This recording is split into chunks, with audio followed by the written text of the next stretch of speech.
Сәлем достар, қалайсыздар, қайырлы кеш, жағдайларыңыз қалай? Бүгін бізде тақырып фолий қышқылы, фолий қышқылының маңызы.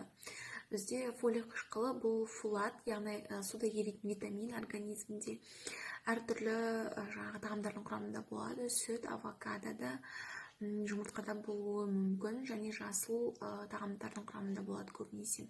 Бірақ ол адам организміне аз количествода түседі.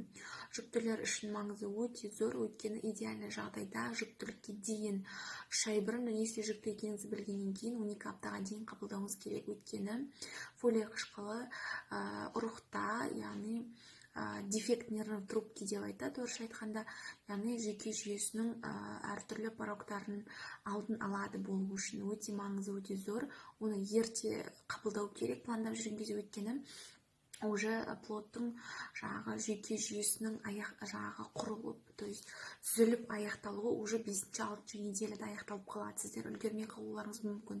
Сол үшін ертерек ішкендеріңіз дұрыс. Негізгі ішетін дозасы ол 400-800 микрограмм.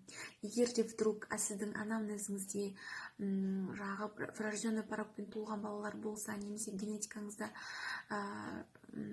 какой-то хромосомный заболеваниялар болатын болса, оның дозасын гинеколог өзі өзгерте алады. Жалпы негізі пландап жүргенде, пландамай жүргенде әйелдер үшін де өзінің оптимальный дозасы болады, қабылдауға болатын. Өйткені бұл витамин дәлелденген нақты қабылдауға болатын витаминдер қатарына жатады. Өйткені қазіргі уақытта көп жүктіліктер жоспарланбаған түрде болып қалып жатады. Сондықтан сіздер фолиевый кислотаны қабылдап үлгермеуіңіз мүмкін. Солай достар, если мен постым пайдалы болса, бірінші лайк басып кетіңіздер. Сұрақтар болса комментарияға жазыңыздар.